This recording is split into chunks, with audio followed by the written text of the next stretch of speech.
श्रीरुद्राष्टकम्। नमामि शमीशाननिर्वाणरूपं विभुं व्यापकं ब्रह्मवेदस्वरूपं निजं निर्गुणं निर्विकल्पं निरीहं चिदाकाशमाकाशवासं भजेऽहं। निराकार ओंकार मूलं तुरीयं गिरा ज्ञानगोतीतमीशं गिरीशं करालं महाकालकालं कृपालं गुणागार संसार पारं नतोऽहं। तुषाराद्रिसङ्काशगौरं गभीरं मनोभूतकोटिप्रभाश्री शरीरं स्फुरन्मौलिकल्लोलिनी चारुगङ्गा लसद्भालबालेन्दुकण्ठे भुजङ्गा चलत्कुण्डलं भ्रूसुनेत्रं विशालं प्रसन्नाननं नीलकण्ठं दयालं मृगाधीशचर्माम्बरं मुण्डमालं प्रियं शङ्करं सर्वनाथं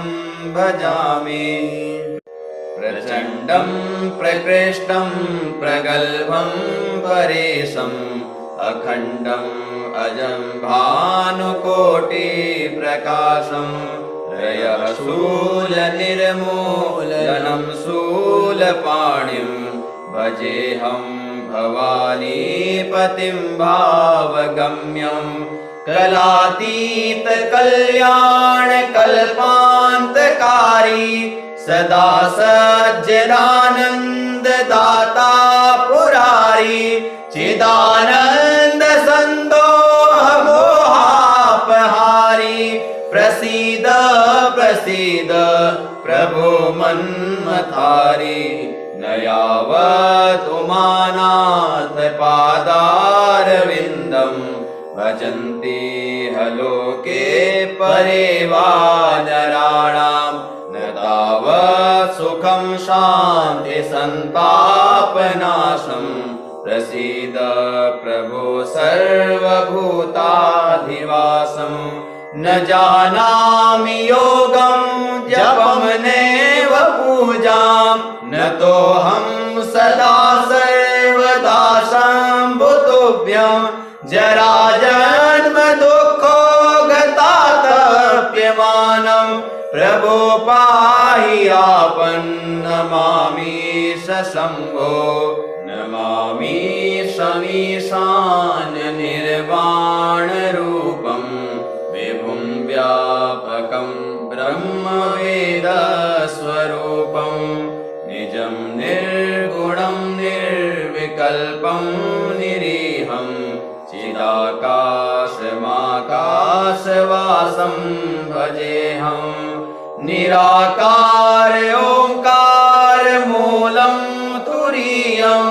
गिरा ज्ञानगोतीतमीशं गिरीशं करालं महाकालकालं कृपालं गुणागार संसार पारं नतोऽहं।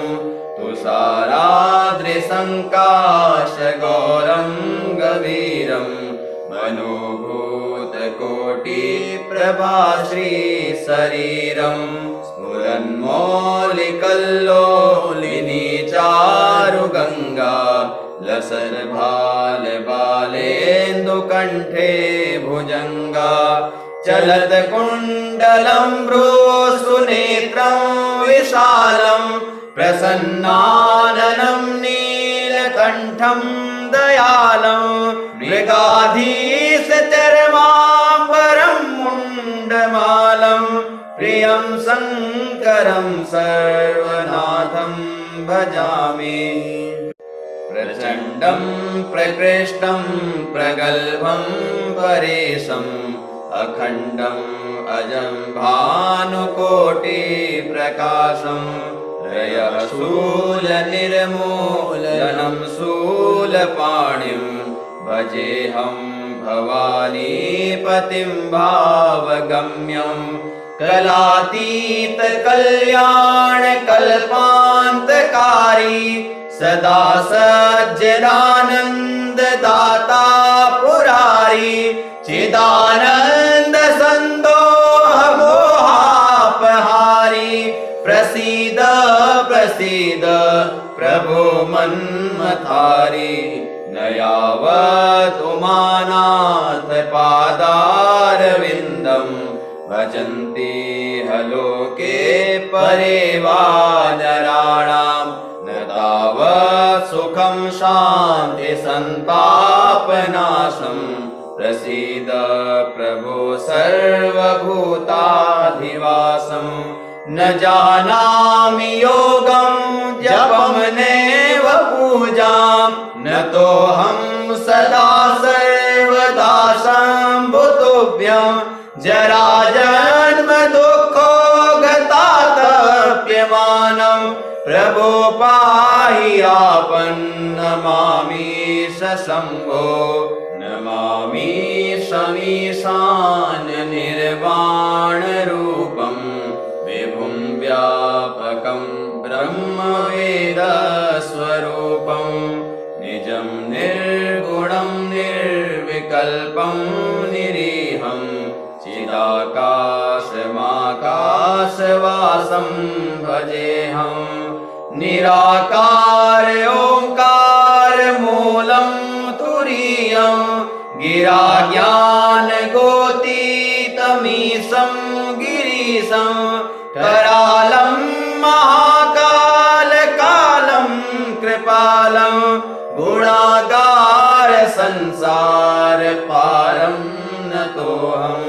तुषाराद्रिसङ्काशगौरं गभीरं मनोभूतकोटिप्रभाश्री शरीरं स्फुरन्मौलिकल्लोलिनी चारुगङ्गा लसद्भालबालेन्दुकण्ठे भुजङ्गा चलत्कुण्डलं भ्रूसुनेत्रं विशालं प्रसन्नाननं नीलकण्ठं दयालं मृगाधीशचर्माम्बरं मुण्डमालं प्रियं शङ्करं सर्वनाथं भजामि प्रचण्डं प्रकृष्टं प्रगल्भं परेशम् अखण्डम् अजं भानुकोटिप्रकाशं रयशूलनिर्मूलनं शूलपाणिं भजेऽहं भवानीपतिं भावगम्यं कलातीत कल्याण कल्पान्तकारी सदा सज्जनानंद दाता पुरारी चिदानंद संदोह मोहापहारी प्रसीद प्रसीद प्रभो मन्मथारी न यावत् उमानाथ पादारविन्दं भजन्ति हलोके परे वा नराणां न तावत् सुखं शान्ति सन्तापनाशं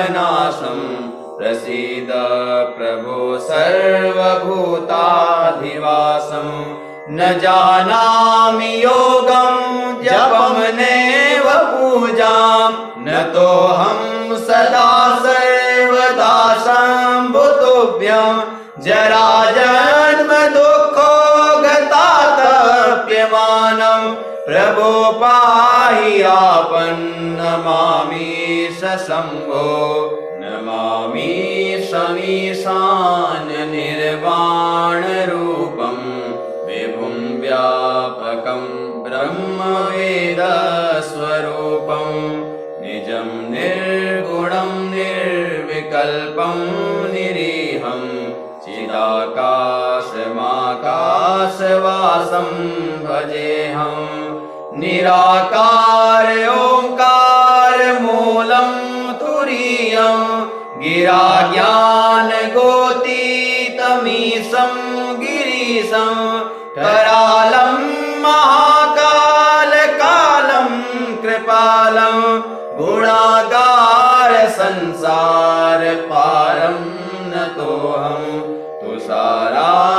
सङ्काशगौरं गभीरं मनोभूतकोटिप्रभाश्रीशरीरं स्फुरन्मौलिकल्लोलिनी चारुगङ्गा लसद्भालबालेन्दुकण्ठे भुजङ्गा चलत्कुण्डलं भ्रूसुनेत्रं विशालं प्रसन्नाननं नीलकण्ठं दयालं मृगाधीशचर्माम्बरं मुण्डमालं प्रियं शङ्करं सर्वनाथं भजामि। प्रचण्डं प्रकृष्टं प्रगल्भं परेशम् अखण्डम् अजं भानुकोटिप्रकाशं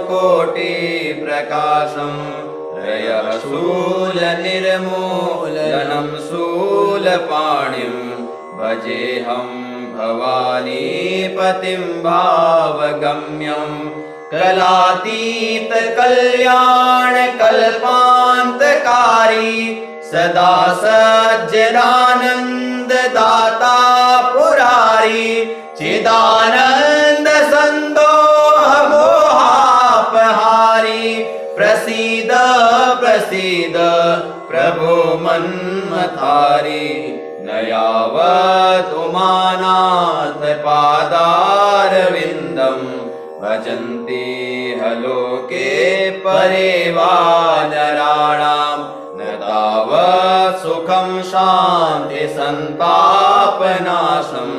प्रसीद प्रभो सर्वभूताधिवासं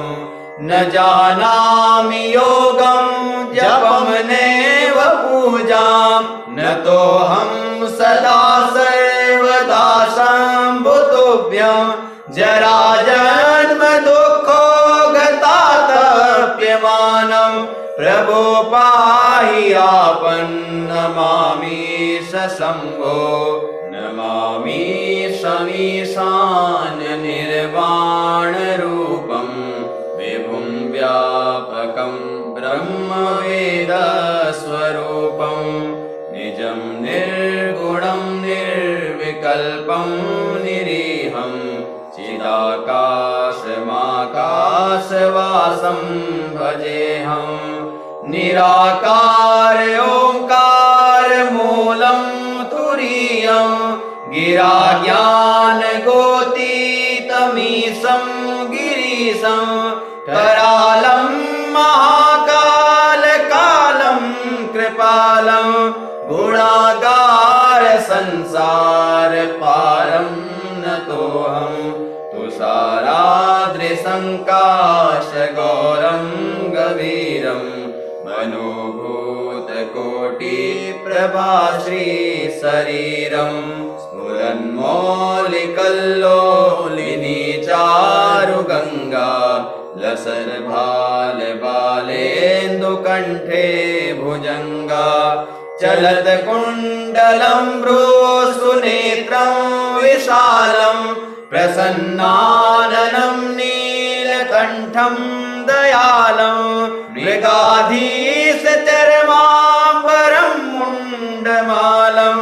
प्रियं शङ्करं सर्वनाथं भजामि। प्रचण्डं प्रकृष्टं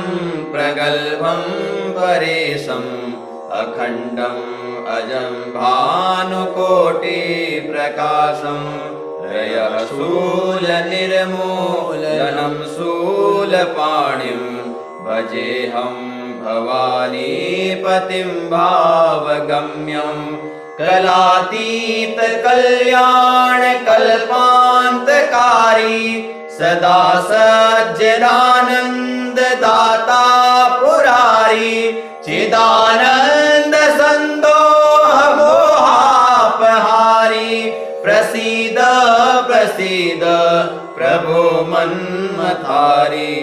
न यावत् उमानाथ पादारविन्दं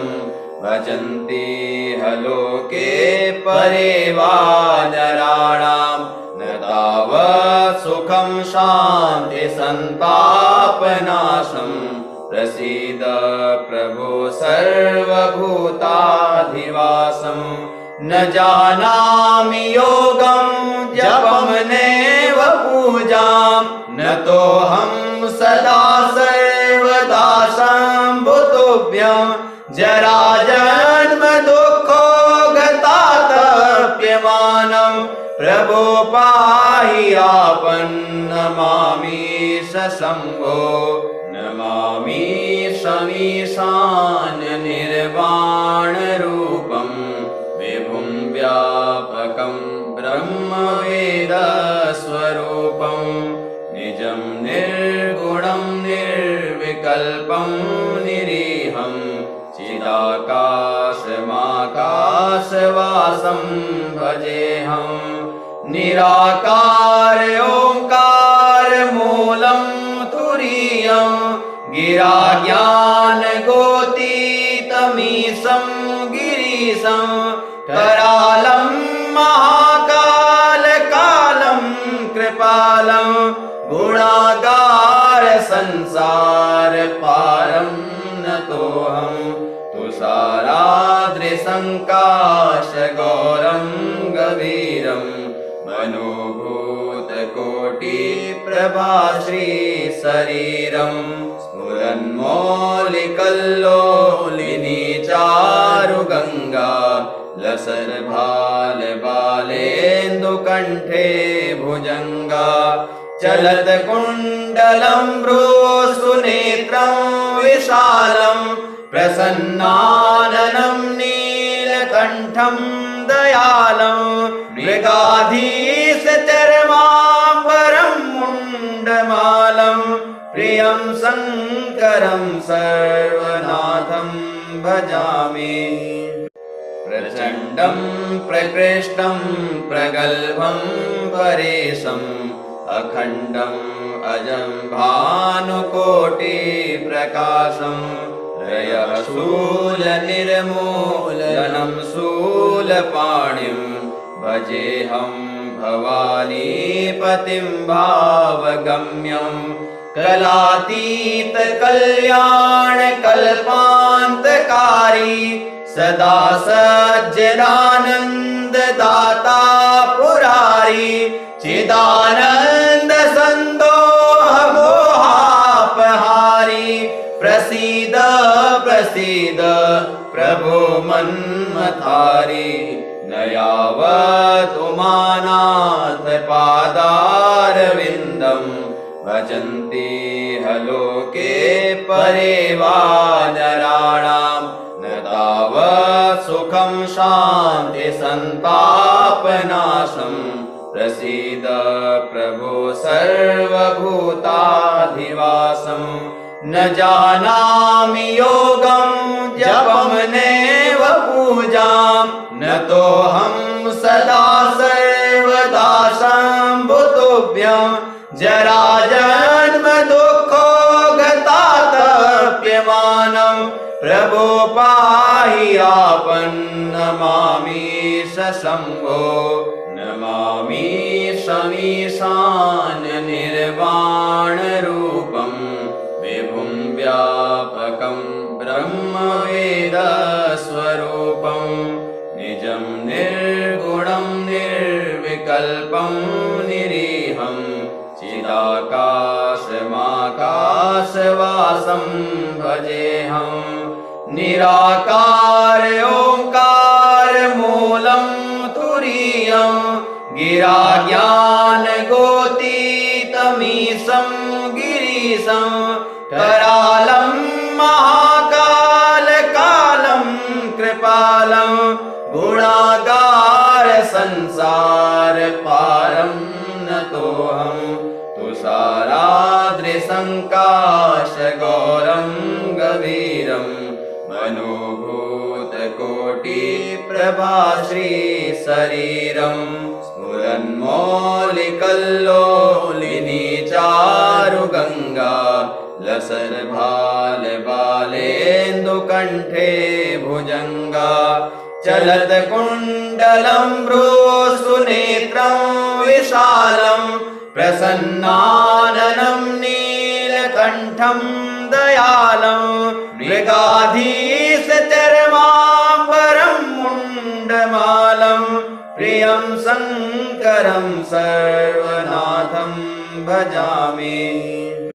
प्रचण्डं प्रकृष्टं प्रगल्भं परेशम् अखण्डम् अजं भानुकोटिप्रकाशं रयः शूलनिर्मूलनं शूलपाणिं भजेऽहं भवानीपतिं भावगम्यं कलातीतकल्याणकल्पान्तकारी सदा सज्जनानन्ददाता पुरारी चिदानन्द सन्दोह मोहापहारी प्रसीद प्रसीद प्रभो मन्मथारी न यावत् उमानाथ पादारविन्दं भजन्ति हलोके परे वा नराणां न तावत् सुखं शान्ति सन्तापनाशम् प्रसीद प्रभो सर्वभूताधिवासं न जानामि योगं जपं नैव पूजां न तोऽहं सदा सर्वदा शम्भुतुभ्यं जराजन्म दुःखो